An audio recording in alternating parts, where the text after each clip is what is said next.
How to build your golf bag in 2022 effectively.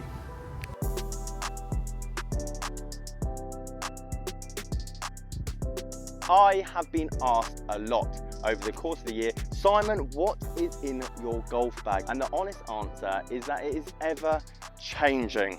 So today I'm going to show you the philosophies that I stand by when putting my golf bag together around these four major categories: performance effective, customized effectively, structured effectively, and obviously the most important one, if you're a big fan of the channel, cost effective.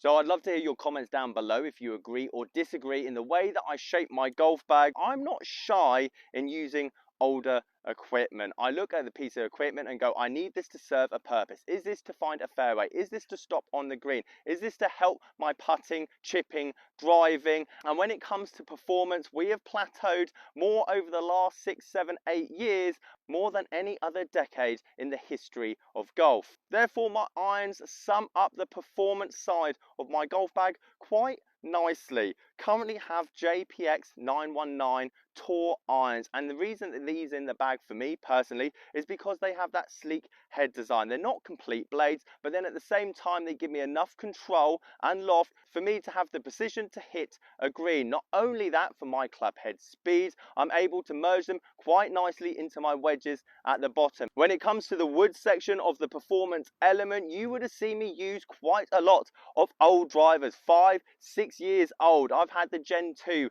in the bag from PXG, and currently at the moment, as I acquired this yesterday, I've got the Epic Flash Callaway driver. One of the main reasons, and obviously we'll dip into the cost effective side of this bag build, is around the 140, 130 pound mark. It's come out in the last 4 or 5 years, but it's got a 10.5 degree head with a stiff flex shaft and a decent grip on the end of it. Aesthetically, might not all be there with some of the scuff marks it has on it. I know, standing on the tee after testing many drivers over the many years, it's easily going to suffice in the performance element, i.e. ball speed and forgiveness out on the golf course, to perform to the best of my ability. Let's talk about the structured element of my golf bag, and this is one of the hardest ones to get your head around, and a main reason a lot of people do go down the custom fit route, even though there's flaws in the custom fit application that you will only ever solve on the golf course. I.e. if you go for iron fitting, you're only ever going to be hitting the 7 iron. You don't know how far you're going to hit the 5 or 4. You don't know how far your pitching wedge is. And that is why I do love the structured element of a golf bag, always evolving. Get irons that you are happy with and then build the bag around it.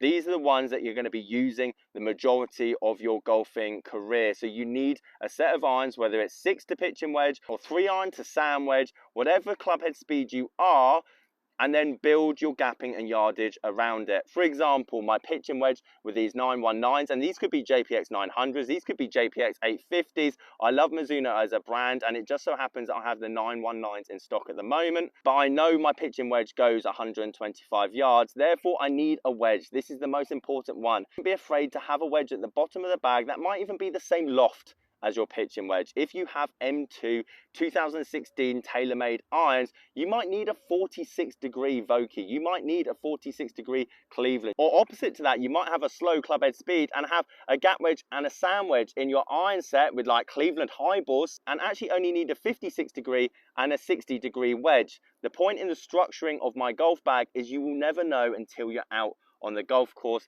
and you're testing it through and through. And quickly, the same goes for the top end of the golf bag as well. My 4 iron goes 210 yards, therefore I currently have a 4 hybrid in the bag that does 225, 230, and then a 3 wood and then a driver. But again, these have more roles to play than just pure yardage. This is a confidence builder, this is a fairway finder, and this is when the fairway is nice and open, and depending on your club head speed will utilize how often you use these, i.e. you might need a 7 wood in the bag if your 5 iron or 6 iron only does 160, 170 yards, or you might bomb it like me and only need a driving iron because you're not comfortable with these. And let's be honest, how accurate do a lot of us need to be from 220 yards plus? Now I can hear a lot of you guys saying, Simon, that's all well and good structuring my whole golf bag around an iron set, but how do I even know I've got the right iron set? And how do I know if I want to go and get a newer set or a second-hand set, what to look out for?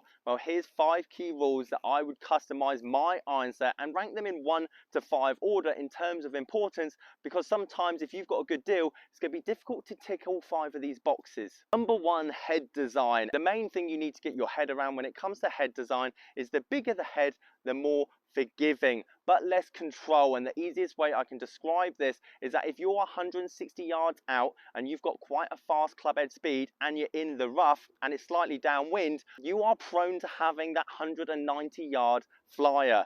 Maybe you should be looking at something a bit more slimmer like this. Alternatively, if you're hitting your 7 iron 110, 120 yards, you probably won't be having that flyer problem, and you are prone to hitting the iron more out the toe and heel than the center itself. By all means, go big, go chunky, go forgiving, as there's no pictures on the scorecard. Number 2 sorts itself out quite nicely with rule number 1. If you've got a big cavity hybrid iron head, by all means go graphite if you're looking for club head speed. And alternatively, if you're hitting your 7 iron 160, 170 yards plus in that area, and you're going to be looking for something a tiny bit stiffer and a tiny bit heavier, when it comes to shaft weight, it's all about timing and tempo, and to be honest, that's going to come down to your personal preference. If you are looking at a blade or a player's iron, go stiff to X stiff. If you're looking for a cavity back, if you're looking for some forgiveness, by all means start a regular, go to soft regular, and definitely play about with graphite if you can get your hands on it. Category number 3, 4 and 5 can be somewhat wavered within reason.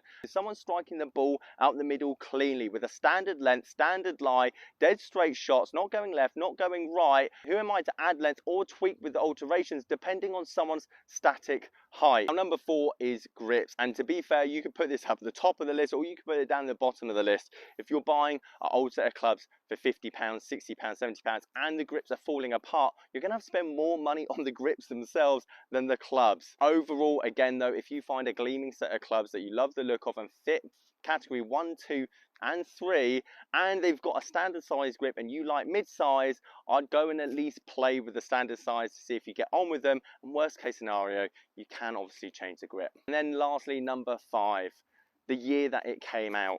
This 919 Tour is as good as the 900 Tour and as good as the 921 Tour. That's why you'd always see me play with an iron set that's lost that heavy amount of depreciation of value, and that's why we're getting to cost effectiveness. Now, I've left cost effectiveness to the end of this video, as if the first 3 topics are your main goal and you want to have the best suited clubs for yourself, by all means go to a well-known, a reputable custom fitter, and they're going to be able to kit you out from top to bottom.